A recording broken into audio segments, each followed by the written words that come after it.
बिस्मिल्लाहिर्रहमानिर्रहीम। अस्सलाम वालेकुम। Welcome back to my channel Madiha food vision में। आज मैं अपने दोस्तों के लिए लेके आई हूँ बहुत ही मज़ेदार और सिंपल सी रेसिपी जो कि वो आप लोग इजीली घर में बना सकते हैं। इसके लिए कोई किसी किस्म की मशीन की या हमें ओवन की ज़रूरत नहीं होगी। हम लोग जस्ट सिंपल घर में इसको किस तरह से इजीली बनाते हैं मैं आप लोगों के साथ को पूरी रेसिपी अपनी बता रही हूँ और आप लोगों को मुकम्मल गाइड करूँगी। आपने वीडियो एंड तक ज़रूर देखनी है। तो आइए हम लोग अपनी रेसिपी स्टार्ट करते हैं।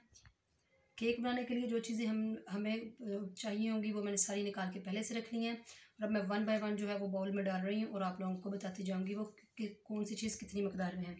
इसके लिए 2 अंडे मैंने लिए, इनको बाउल में डालेंगे। हाफ कप मैंने दूध लिया, इसको पहले हम लोग अच्छी तरह से मिक्स कर लेते हैं। दूध जो है हम लोगों ने लिया वो बिल्कुल रूम टेम्परेचर में ठंडा हुआ लिया है। अब इसके अंदर मैं डाल रही हूँ चीनी हमारी है हाफ कप। चीनी आपने पिसी हुई लेनी है, ये ज़रा जल्दी इजीली हो जाएगी इसके अंदर बीट। वनीला एसेंस ले रहे हैं हम लोग। स्मेल अंडे की आएगी तो आप लोगों को अच्छा नहीं लगेगा। उसके बाद हम लोग ले रहे हैं 1/4 कप हम लोग ले रहे हैं, यानी कि हमने फुल कप लिया है हम लोगों ने मैदे का और हाफ कप जो है बाकी सारी चीज़ें ले रहे हैं। तो ये बिल्कुल ही 1/4 कप हम लोग ले रहे हैं ऑयल। अब इन सारी चीज़ों को अच्छी तरह से हमने करना है मिक्स करने में थोड़ी देर लगती है लेकिन हम लोग को इसको बिल्कुल यकजान कर देना है। ज़र्दा कलर इसमें मैं ऐड कर रही हूँ, ये ऑप्शनल है, अगर आप लोगों का दिल करे तो आप डाल सकते हैं, अदरवाइज़ कोई ज़रूरी नहीं है। ये बस मैं इसके कलर को थोड़ा सा खूबसूरत करने के लिए डाल रही हूँ। 1/4 टीस्पून हम लोगों ने ना ये ले लिया है बेकिंग पाउडर, वो इसके अंदर मिक्स करके मैंने ये मैदा पहले से ही छान के रख लिया था। इसको मिक्स कर लेती हूँ। मिक्स करने के बाद फिर हम लोग इसको अंडे के अंदर ऐड करते हैं।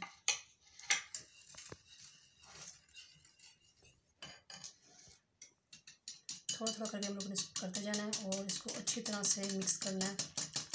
यहाँ पे थोड़ी मेहनत आप लोगों को चाहिए होगी क्योंकि ये ख़राब हो सकता है इस यहाँ पे आके, तो आप लोगों ने इसको मुसलसल हिलाते रहना है। 1 कप हमारे पास मैदा था।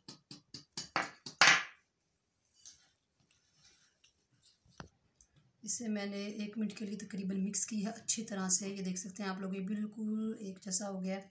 मुसलसल करना है, इसको छोड़ना नहीं है। ये हो चुका है। अब हम लोगों ने एक ले लिया है केक पैन लिया है, इसको मैंने पहले से ग्रीस करके रख लिया, टाइम कम होने की वजह से तो मैंने इसके अंदर लगा लिया है बटर पेपर। अब मैं सारा ये जो मैंने तैयार किया है, लोगों ने अपना चूल्हान किया है, इसके ऊपर मैं इसको पतीले में बना रही हूँ। तो मैंने इसके अंदर स्टैंड रखा है। आप इस पर अगर जो भी चीज़ आपके घर में है तो आप वो रख सकते हैं, लेकिन ये नीचे ना लगे।